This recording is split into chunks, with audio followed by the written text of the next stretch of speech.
Welcome to Joy in Our Town. I'm your host, Vanessa Rose. So happy that you decided to tune in and join us for another great edition today. We are so honored today to be joined by our wonderful former Arizona State Governor, the Honorable Jan Brewer, and James Adams, who is a Life Skills Coordinator for Hope and a Future Foundation. Thank you so much for being with us, Vanessa. Governor Brewer. It's great. It's our pleasure to be here with you. James, It's a so pleasure. good to have you.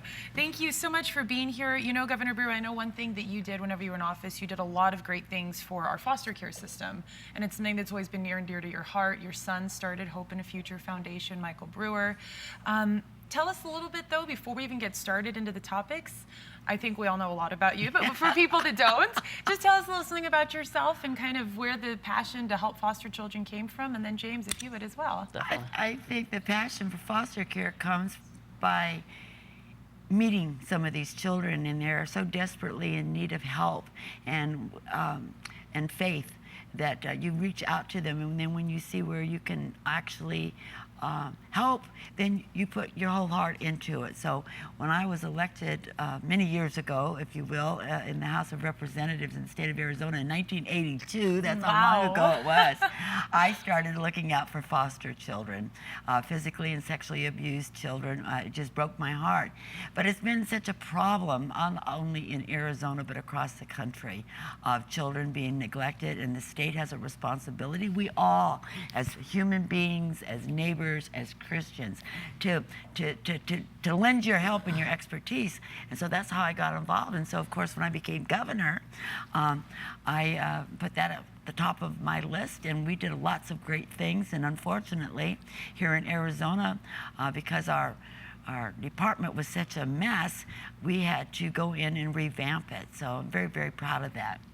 Wonderful. Well, thank you for the work you did do. I know you signed a lot of great legislation and implemented some new policies that helped. Well, we did, you know, and all during my 33 years in service, I signed a lot of legislation. Yes. Not only did I sign it, but I sponsored it, and I had to get it passed, and I had to lobby the governor to sign it. Oh, my goodness. And then tried to have some oversight over the Department of Economic Security. But then, of course, it's always been such a horrible category to kind of solve, because there's always issues, always problems, and we had to go in there and change the whole system around. So it blew up in my face, and I went in and I established a new Department of Child Safety that reported directly to the governor. So then I was really, really hands-on and appointed a great director, Charles Flanagan, before I left office, and he did a marvelous job. He came through. He's an administrator. He's got charisma. He cares, and he's got it off and running. And now we have the Department of Child Safety that hopefully is going to see things better for our kids. That is wonderful. Well, thank you for that, Governor Brewer. I know that there's many children in the state that appreciate that work that was done. And if you wouldn't mind really quick, James, sharing with our viewing audience a little bit about who you are and what you do with Hope and a Future. Yeah, definitely. My personal story starts a little bit earlier with foster care. I had a cousin who was a foster child, and so I kind of asked questions to my uncle on why he had done that, and then I became an educator, worked with foster children education. My wife and I are actually foster parents. We're getting ready to adopt our foster twins that are 7 years old here this coming year, so we're really excited. And I have a heart for kids. That's why I was in education and a teacher. And Mike Brewer, the founder of Hope and a Future, came to me about 12 years ago and asked me to serve at a camp, Royal Family Kids Camp, and fell in love, and it was awesome. And then he started Track Camp, Teen Reach Adventure Camp, for teenagers who are in foster care, and I've been doing that for 10 years. And then just last year, Mike asked me to come on board with Hope in the Future and to serve as the Life Skills Director. So I've been doing it for a year, and I love it. I love working with these kids. These kids have passion, they have heart, they just need some direction. Wow. And you said that you're getting ready to adopt your foster children. Yes. I've heard that this is common for foster parents, that they bring them in their home and they love them and they nurture them, and then they become part of the family. Right. So is this your first set of foster children that you're adopting? Oh, my wife and I jumped into the foster care not ever thinking about adoption. Okay. And we've had like 12 placements now. Wow. And these have been our last 2.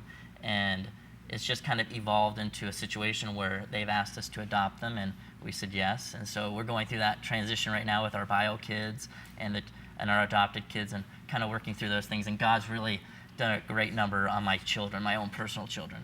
You know, because they ask, why do we do this, Dad? And I say, it's because we love people. So when you love people, you help them out of dark areas. That's wonderful. Isn't that a beautiful story? That is It's a beautiful. beautiful It's, story. it's people like you and like both of you that are making a difference for these children, because I know that the numbers are staggering to how many foster children we have in this state. But thank you both so much for being here. For you at home, today we are discussing youth, and our first topic is foster care in Arizona. What are the numbers of foster care children that are here in Arizona right now? About 17,000. Wow.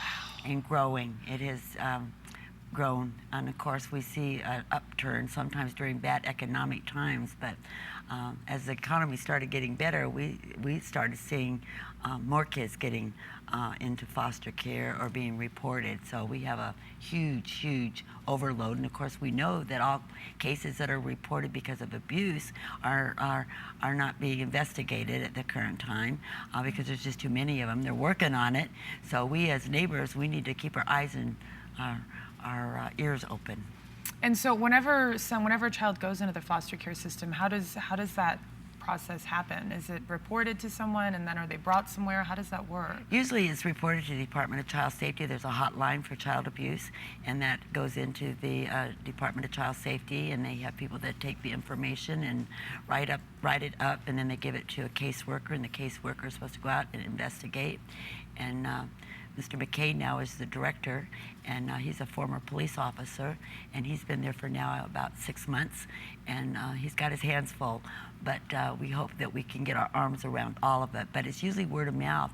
Sometimes it's a family member that calls, or it's a neighbor that calls, or somebody at church. Teachers report, doctors report. People are out there, and for that we are very, very grateful, because these children that are physically abused, we have to remember that all of them aren't physically abused, but a good many of them are physically abused. Some of them, they just have bad parents and they just leave them, and who knows why, you know, you just can't understand it. But we have all a responsibility, again, if we see something going on, because they're so vulnerable, who's going to help them if not you and if not me? So it's important to report it then, and even if you're suspicious or wondering, then it's better to be safe than sorry for children if you don't know. Because usually people are probably right if they sense some sort of abuse or neglect. Like you said, it's not necessarily abuse, but neglect, leaving a child or hunger. Well, you know what we hear so many times? Well, we don't want to get involved. We don't want to get involved. Well, these children are not going to be able to report unless for some reason they go to a counselor or to a teacher or something, and then that person takes responsibility. But sometimes they're terrified. They're afraid to do anything. And the amazing thing about it is some of these kids are still bonded with their parents that have been brutally awful to these children. So they're very protective of the abuser.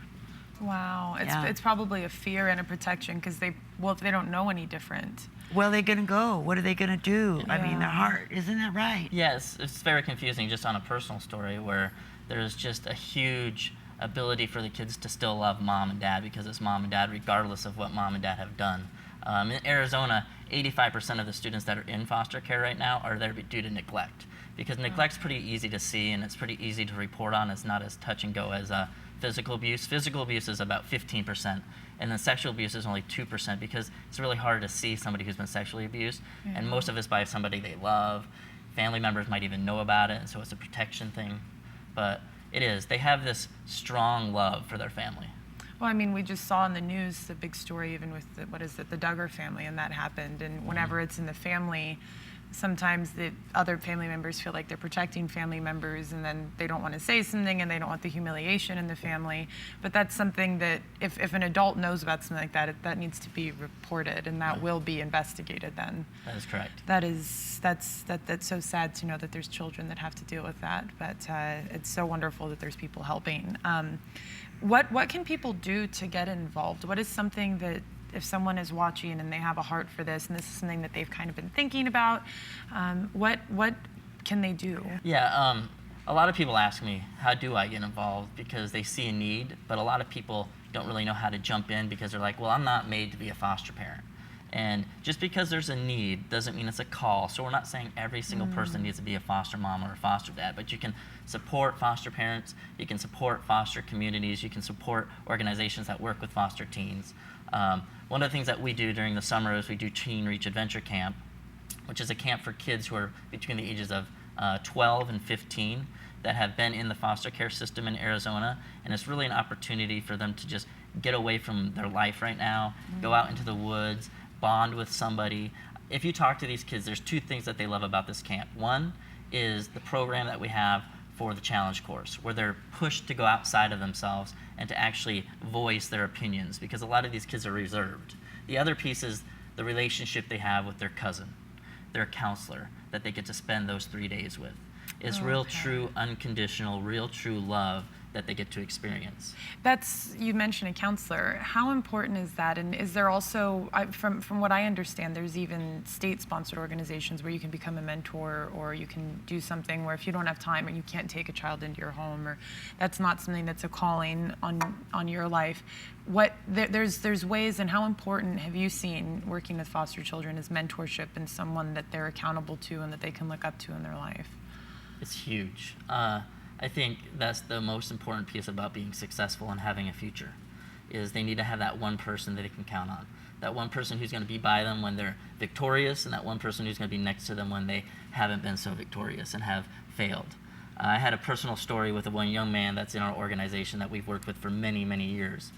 And he was excited to get his GED and to get a job. And so I just asked him when I first started this position, who are you going to call when you get that job or you pass that GED test? And he just kind of stared at me. And so I flipped the question. I said, who are you going to call if you don't get the job and you fail your GED? And he had one just small tear, and he goes, I have nobody to call. James, there's no one for me to call. So a mentor is the most important piece, having that one person. And if it's a godly man or woman, sharing your faith with them and knowing that there's an ultimate mentor that can walk beside you is life-changing. It's powerful. Wow. And so we just feel that as if we could get mentors out there that would volunteer. 17,000 children. I mean, we have no stretch of the imagination able to have that many volunteers, but we could. Arizona's got millions of people, and it doesn't take that much time. And that's very powerful. And I know that all of us, I'm sure the three of us had people in our lives that we to this day can call. And definitely. It's so important to have that mentorship and that accountability and that person there. So It's that trust factor. it is. It's building trust, which makes more accountable and responsible members in society, and therefore it continues and grows. So yes, but thank you so much for joining us for this first segment of Joy in Our Town. We're going to go ahead and go to a short break with you at home, but please don't go anywhere, because we are going to be right back after this short break. When I grow up, I want to be a ballerina. A pro scooter driver. A pastor or a missionary? I want to be an anesthesiologist. I kind of want to work with teens and adults with disabilities. When I grow up, I want to be a pro skater. I want to be a Lego maker. When I grow up, I just want to be loved.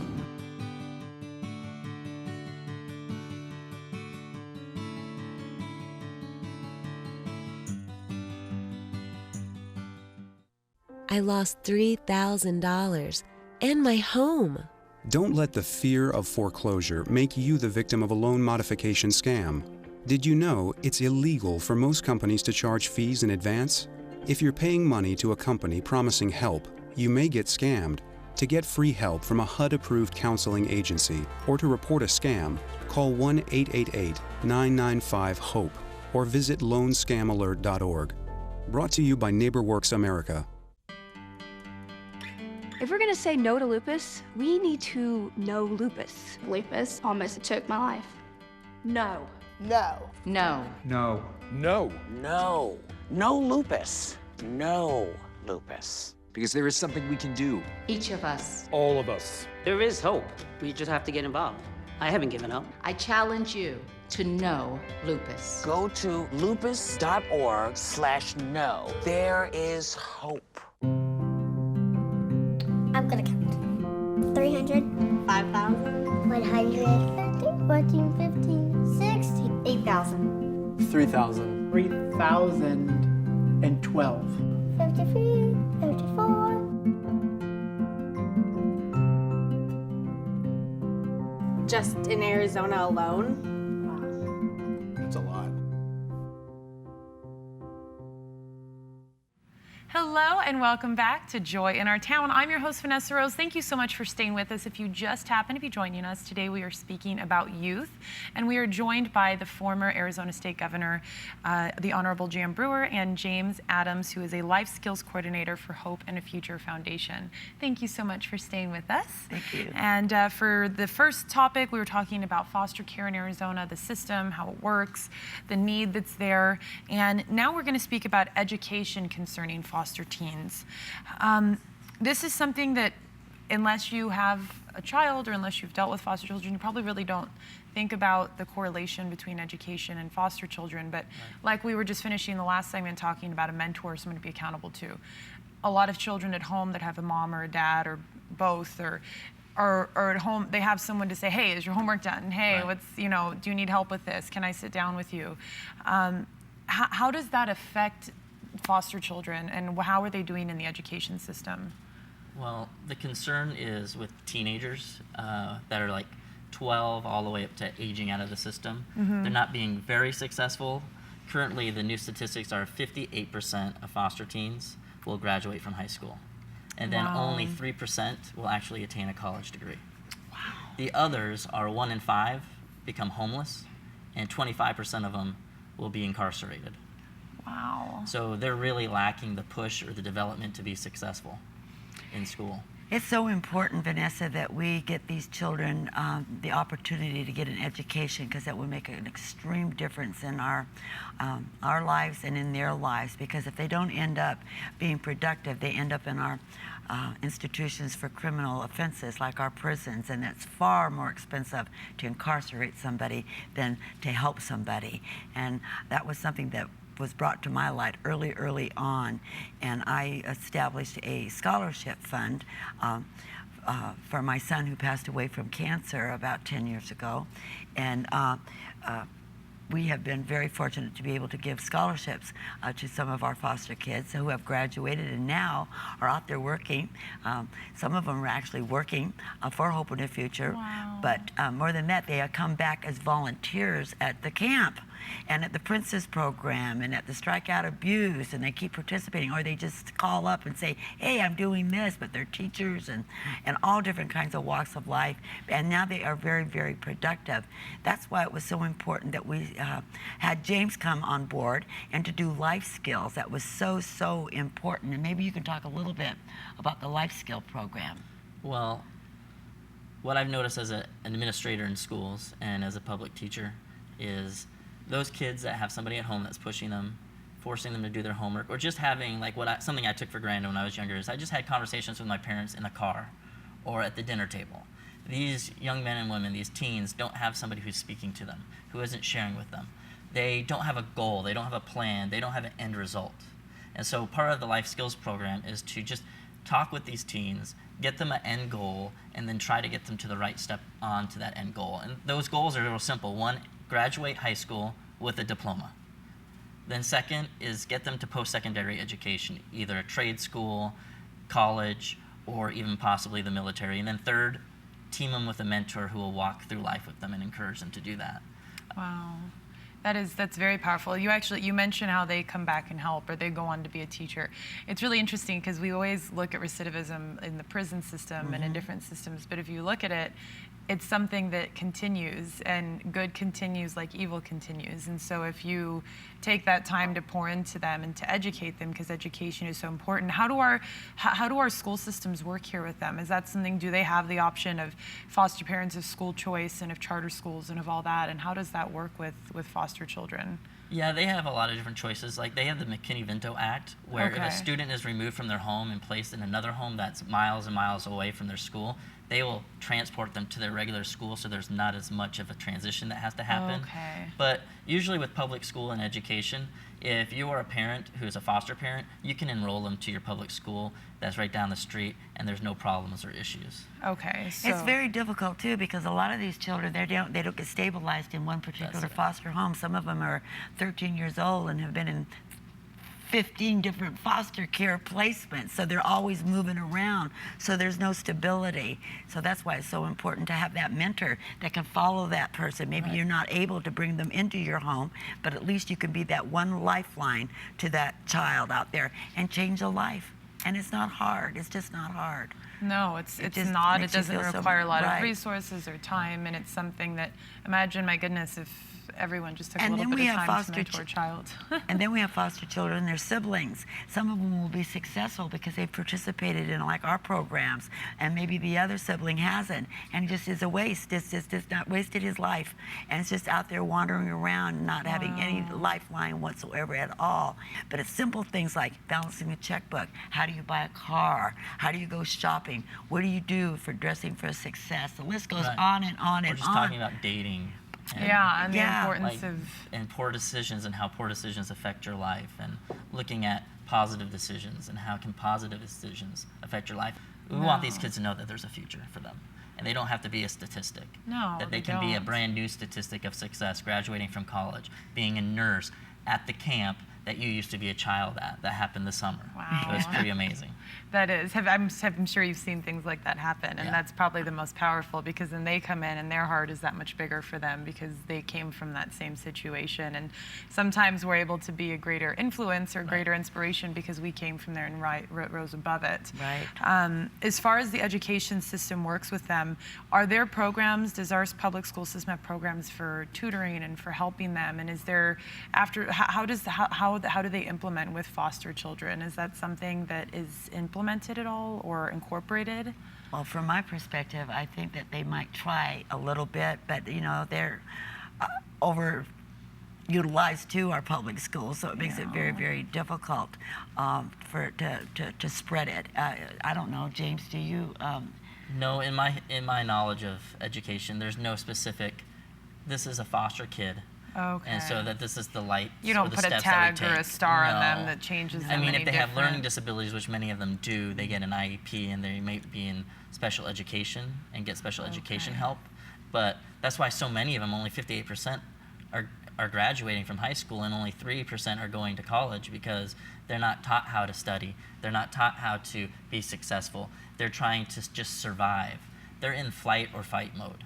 They're either going to flee something or they're going to fight something. So they're not at that point where they can actually sit down, focus, and determine the next step for their life. So that's where the situations come in, and things get kind of confusing for them. It's like my Michael, you know, he was a volunteer at camp. He just went up there for one summer to be a volunteer, be a cousin. And he came home and he was just so taken by these kids and what happens to them, having someone that they bond with and enjoy with, and to learn things with. And then he went back the next year, and then these kids got to a certain age and they were going to all age out. There wasn't a camp for that group between 13 and 18. Where are these kids going to go, and what are we going to do, Mike? Cousin Mike, what are we going to do? We'll never see you again. So that's why he established Hope in the Future for those kids. And so he went out on the limb and did it because he knew he could make a difference, or at least he was going to try. He couldn't turn his back on him. But it's just one person, one little starfish you can pick up and make a difference. And for them, it makes such a huge difference in yourself. And to see the results, it just makes your heart burst with pride that you were part of it. Oh, I've been to a camp with the organization, and it's wonderful to see how something that seems so small to maybe someone who's been blessed with a family and with things in their life that these kids have never had, what a difference it can make, and what a difference it can do for a child to just have someone they know just look at them and say, especially the girls, you're beautiful, or we care, or someone actually cares about you. Because I know that, because a lot of these children come into the system at a young age and they stay through the time that they're, because it's from what 3 to 6 months to like 18. Yeah, 18 is aging out of the system. Currently, the statistic for that is right now 42% of the kids in the Arizona foster care system are between the ages of 9 and 18. Wow. And then out of those kids, 54% of those kids will actually age out of the system, never being adopted, never being in a foster placement, or finding a forever home. Oh my goodness. So they never, and a lot of them don't even, we speak about the foster care system, but a lot of them don't even get to end up in foster homes. A lot of them stay in halfway houses and group homes wherever they can find a bed or a place to put them, because there's not even enough foster parents in foster homes. So those kids are living in group homes without really a mentor. They're staffed, and so they don't, and then they're going into school, and then they don't have someone to sit down with them, because there's a lot of children. They're just beds inside of a group home, correct? A lot of times they're homes with like 6 beds, but they're staffed with people, so they don't have the time to pour into each child. You know, I was very instrumental. Well, I guess I was not only instrumental, but I did it when I was governor. I reached out to the faith-based community, asking them to participate, the churches, to try to get foster parents. And they stepped up because it was during very difficult times and we didn't have the resources. And I will tell you, we are very blessed, and I thank all those churches that participated that made such a huge difference. And then some of the churches even opened up their churches for visitation because it was a neutral ground. And by that time, the children, they knew they were safe because they were in a church and that it was closer to where they live, and everybody could come and meet because these kids have to have supervised visits, and we just didn't have facilities and such, so they couldn't get together. So the faith-based community really picked it up, and we've encouraged, and that movement is still going on, to be a foster parent. That is wonderful, because the government can only do so much. It's really our job as a community to come together and to take care of these children and make sure that they have people in their lives and they have the things that they need to be successful and to come into our society, into our community, and to be productive members of our society. And so thank you so much to both of you for everything you're doing. Thank you so much for taking your time to be here. Wonderful information, great things that are being done. And thank you so much at home for watching. If you have any questions, you can go to their website that's at the bottom of the screen. As always, we enjoy being with you in your home every week, and we look forward to seeing you here next week on Joy in Our Town.